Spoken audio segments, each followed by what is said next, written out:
The conference room on the 42nd floor of Morrison Industries had floor-to-ceiling windows that overlooked downtown Seattle.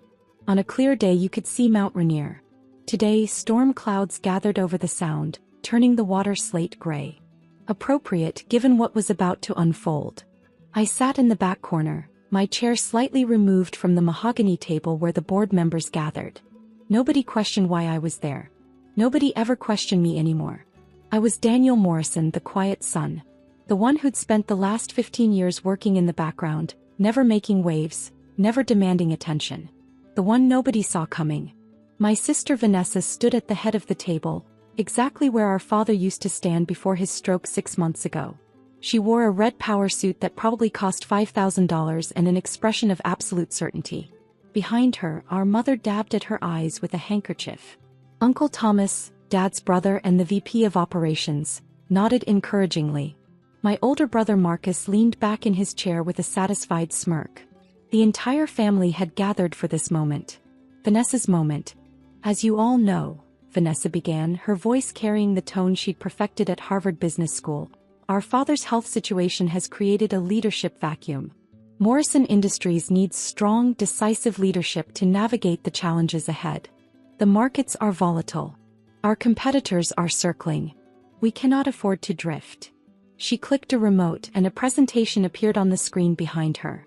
I've spent the last 6 months developing a comprehensive restructuring plan. We're going to streamline operations, divest underperforming divisions and refocus on our core competencies. Under my leadership, Morrison Industries will emerge leaner, stronger and more profitable than ever.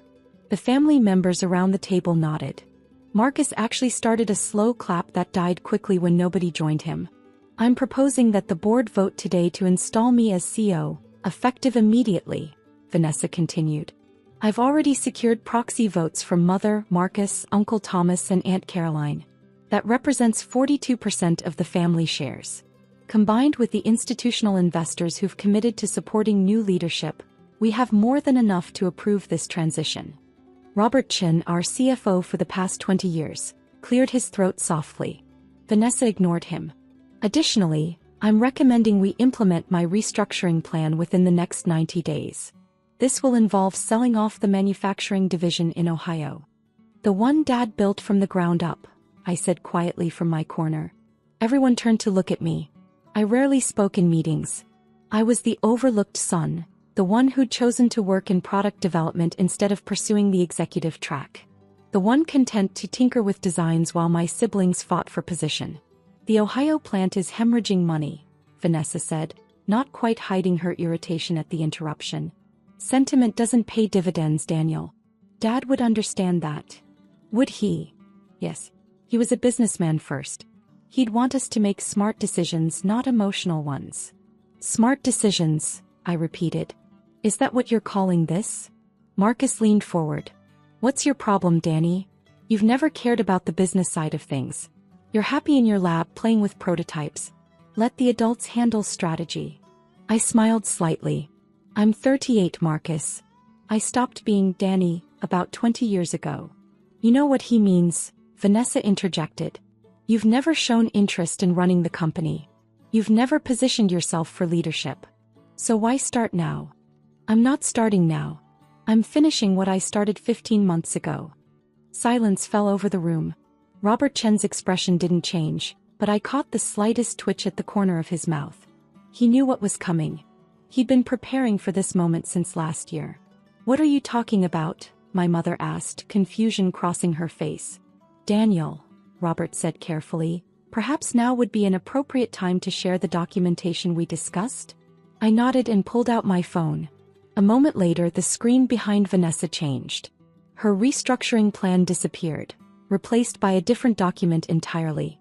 This is a stock transfer agreement, I said calmly, dated March 15th of last year, 15 months ago.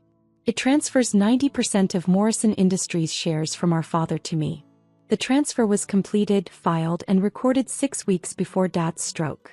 The room erupted. That's impossible, Vanessa said, but her voice had lost its certainty. It's public record, Robert confirmed. Filed with the SEC, registered with the state, completely legal and binding. Daniel Morrison currently owns 90% of Morrison Industries. He has been the majority shareholder for 15 months. Dad would never, Marcus started. Dad did, I interrupted. We spent 18 months discussing it, working through the details, planning the transition. He wanted to make sure the company stayed in the family, stayed true to its mission, and stayed under leadership that understood what he'd built. My mother stared at me like I was a stranger. Why didn't you tell us? Because Dad asked me not to. He wanted to see how things would play out naturally. He wanted to see who would step up for the right reasons and who would scramble for power. This is insane, Vanessa said, her composure cracking. You can't just drop this on us. You can't. I didn't drop anything, Vanessa. The information has been publicly available for over a year. You never bothered to check. None of you did. You all assumed that because I worked in product development, because I didn't fight for the spotlight, I wasn't involved in the business side. Uncle Thomas found his voice. Even if this is true, you can't run this company alone. You don't have the experience, the education, the MBA from Wharton? I finished. Actually, I do. I completed it online over the past 3 years. Graduated summa cum laude. Dad helped me navigate the program while maintaining my role in product development. You've been working on an MBA in secret? Marcus asked incredulously. Not in secret. I just didn't announce it. There's a difference. Vanessa's hands were shaking slightly. She gripped the back of the chair in front of her. This doesn't change the fact that the company needs restructuring. The Ohio plant is still losing money. The market conditions are still challenging. Your ownership doesn't magically fix those problems. You're right, I agreed. Which is why I've been fixing them for the past 15 months. I clicked my phone again. New data appeared on the screen. The Ohio plant stopped losing money 7 months ago. It became profitable again last quarter. I implemented new automation systems, renegotiated supplier contracts, and brought in a new plant manager who actually understands manufacturing instead of just cost-cutting. The numbers were undeniable. Vanessa stared at them, her restructuring plan crumbling before her eyes. The divisions you wanted to divest? I continued. I've already restructured 3 of them. The other 2 are scheduled for operational improvements that will make them profitable within the next fiscal year. I didn't sell them off for a quick profit. I fixed them because that's what Dad would have wanted. If you've been running things for 15 months, Aunt Caroline said slowly, why are we only hearing about this now? Because until today nobody challenged my ownership. I was content to work quietly, implement changes gradually, and let the improvements speak for themselves. But Vanessa forced this meeting. She decided to make a public play for control. So now we're having a public conversation about who actually owns this company. Robert Chin stood up, his presence commanding attention. For the record, I've been working with Daniel since the stock transfer. Everything he's implemented has been done with proper authorization and board oversight. The board members who actually read the quarterly reports have been aware of his initiatives. They've been voting on his proposals for over a year. 3 board members, the ones who weren't family, nodded confirmation. You knew? Vanessa asked them, betrayal in her voice. We knew there was new leadership direction, one of them said carefully. We were told the family was aware of the ownership structure. We had no reason to question it. Because you assumed, I said quietly. Just like Vanessa assumed. Just like Marcus assumed. You all assumed that because I didn't broadcast my role, I didn't have one. My mother was crying now, genuine tears replacing the theatrical ones from earlier. Why did your father do this? Why didn't he give the company to all of you equally? He tried that, I said. He proposed an equal split when I was 28. Vanessa was furious that she'd have to share control with Marcus and me. Marcus was already planning to sell his shares to fund his lifestyle. Dad realized that splitting it equally would just create chaos. So he made a different choice. He chose you, Marcus said bitterly. He chose someone who cared about the company more than personal ambition. Someone who understood what he'd built. Someone willing to work for 15 years without demanding recognition because the work itself mattered. This is unbelievable, Vanessa said, but her voice had lost its fight. You let me stand up here and make a fool of myself. You sat in the corner and watched me lay out my entire plan, knowing you could shut it down with a single sentence. I wanted to hear it, I said honestly. I wanted to know what you'd do if you had control. And now I know. Which is what? That you'd dismantle everything Dad built in the name of quarterly profits. You'd sell the Ohio plant where he started this company. You'd divest the divisions that serve smaller markets because they're not core competencies.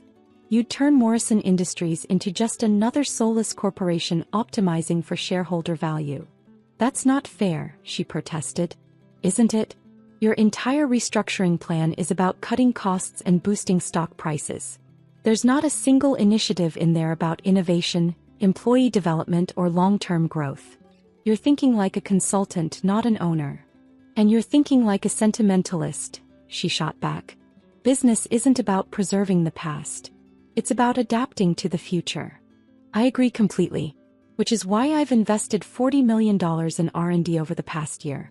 Why I've expanded our patent portfolio by 30%. Why I've acquired 2 smaller companies that complement our technology base. I'm not preserving the past, Vanessa. I'm building the future. I'm just not doing it by destroying what Dad created.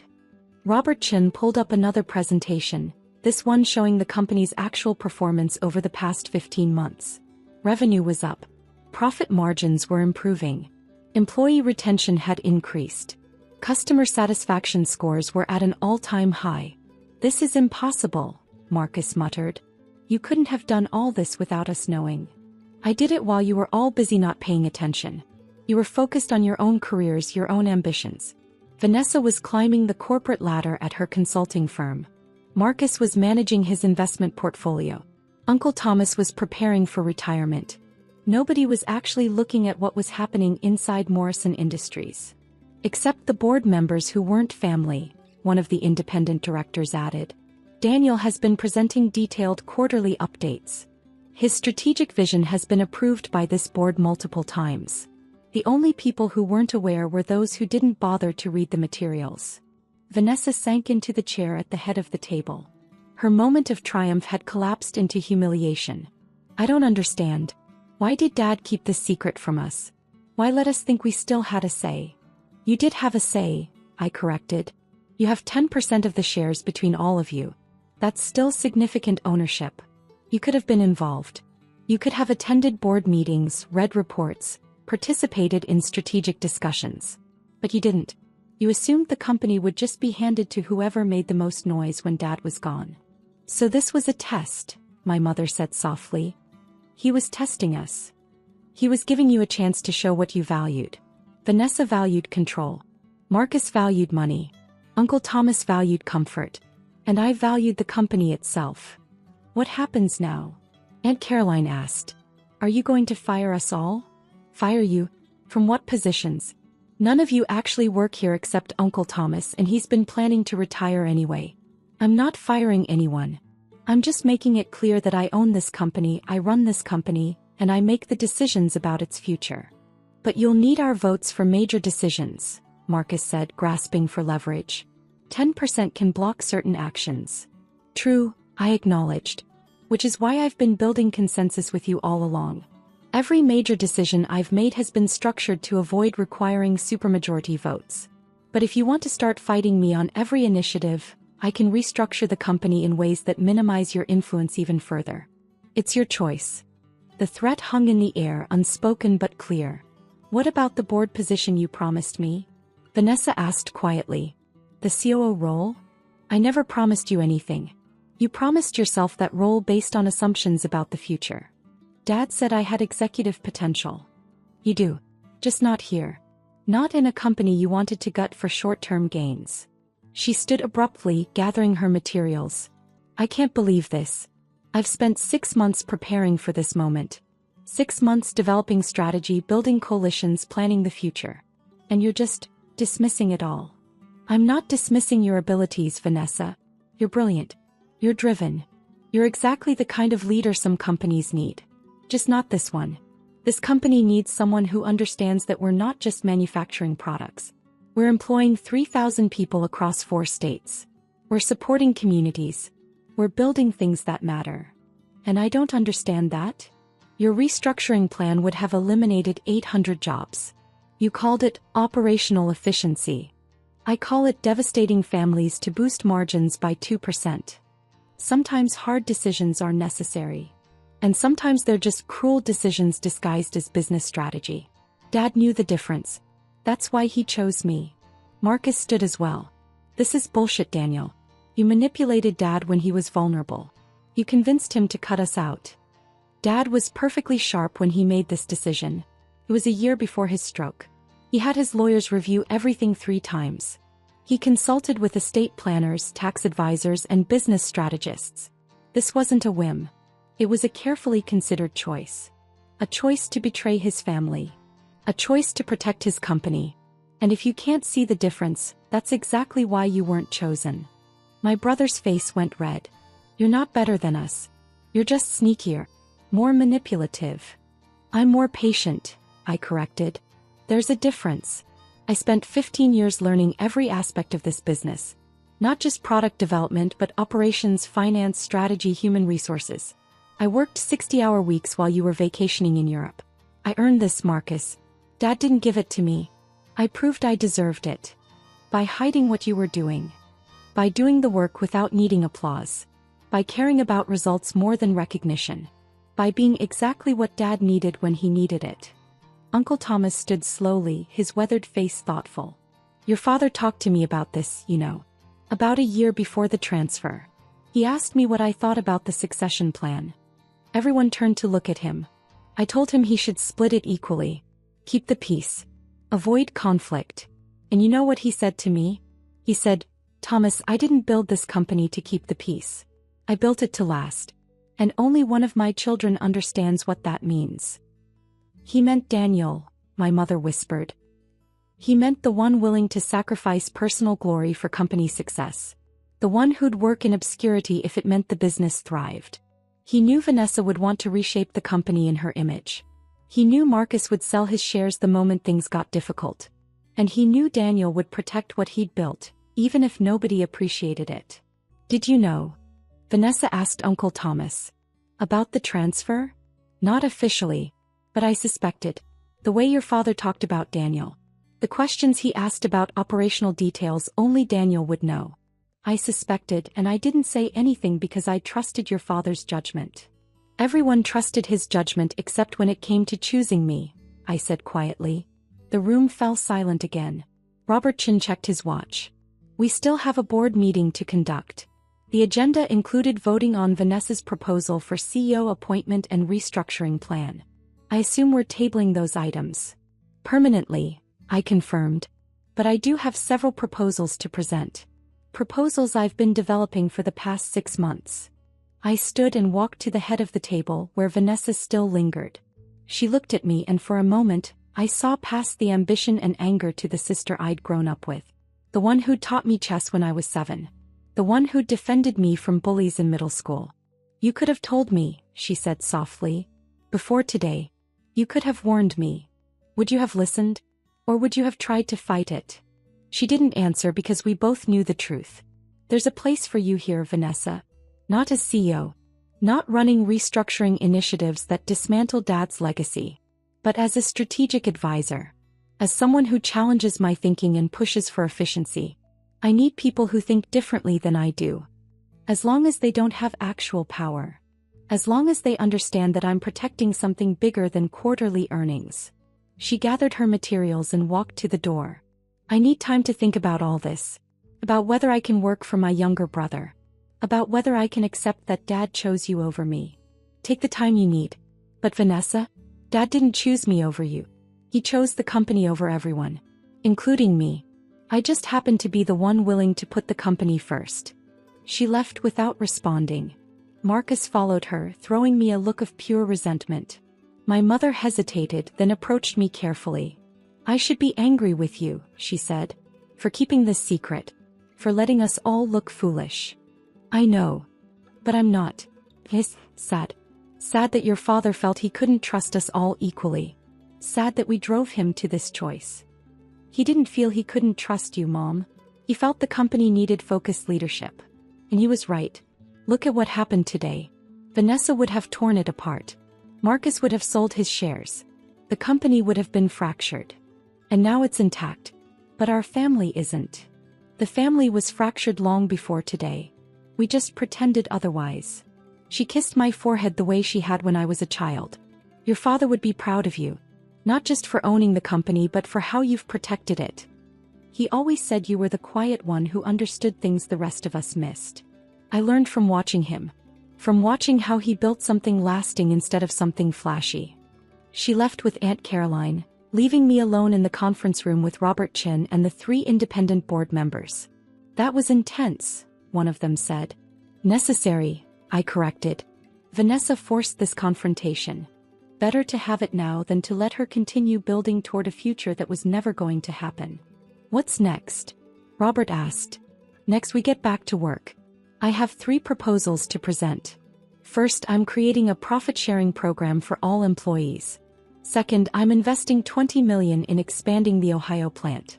And third, I'm establishing a foundation in Dad's name to support manufacturing education and apprenticeships. Your sister would say those are sentimental moves that don't maximize shareholder value, one of the board members observed. My sister isn't a shareholder anymore, I said calmly. I made her and Marcus an offer last month through intermediaries. Bought out most of their remaining shares at a 30% premium. They each retained 2% for family reasons, but they're minority holders now. They just didn't realize the timing of when I'd make it public. Robert Chin actually laughed. You bought them out before this meeting? I wanted them to have an exit if they wanted one. And I wanted to ensure they couldn't block initiatives that matter to me. Everyone got what they needed.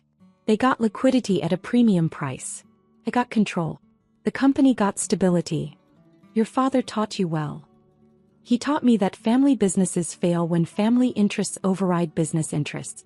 So I protected the business by buying out the family members who cared more about money than mission. What about the ones who didn't sell? Uncle Thomas kept his shares because he believes in what we're building. Mom kept hers because she loves Dad's legacy. Aunt Caroline sold half and kept half because she's practical. Everyone made their choice freely. I looked out the window at the storm clouds gathering over Seattle. Somewhere in this city, my father was in a rehabilitation facility recovering from his stroke. He couldn't speak yet, couldn't walk, couldn't communicate much beyond squeezing hands and moving his eyes. But when I'd visited him yesterday and told him that Vanessa was making her move, that the moment we'd planned for was coming, he'd squeezed my hand 3 times. Our signal. The one that meant, I trust you. Let's continue the meeting, I said, turning back to the board. We have a company to run. Epilogue. 6 months after that board meeting, Morrison Industries announced its most profitable quarter in company history. The Ohio plant was running at 112% capacity. The divisions Vanessa wanted to sell had all become profitable. Our employee satisfaction scores were the highest in the industry. Vanessa accepted a CEO position at a consulting firm in New York. She sent me a congratulations email when our quarterly numbers came out. We still don't talk much, but the animosity has faded into something more like respectful distance. Marcus invested his buyout money in cryptocurrency and lost 40% of it in a market crash. He calls occasionally, asking about board positions or consulting opportunities. I keep telling him no. Some people need to learn the hard way that quick money isn't the same as built wealth. My mother visits Dad at the rehab facility every day. I join her 3 times a week. Last month, Dad spoke his first word since the stroke. Company. His second word was good. His third was Daniel. The therapist said it was remarkable progress. I said it was just Dad being Dad. Even when he could barely speak, he was checking on the business and letting me know I'd done right. The board position I created for Vanessa remains open. I'm not holding my breath for her to take it, but the offer stands. Because despite everything, she's my sister. And despite everything, she's brilliant at what she does. She just needed to learn what I learned 15 years ago. That the best kind of power isn't the kind you seize. It's the kind you earn so thoroughly that nobody can take it away. Morrison Industries is mine now. Not because I schemed for it. Not because I manipulated anyone. But because I spent 15 years becoming the person Dad needed me to be. The person the company needed. The quiet one who understood. And that understanding turned out to be worth 90% of everything.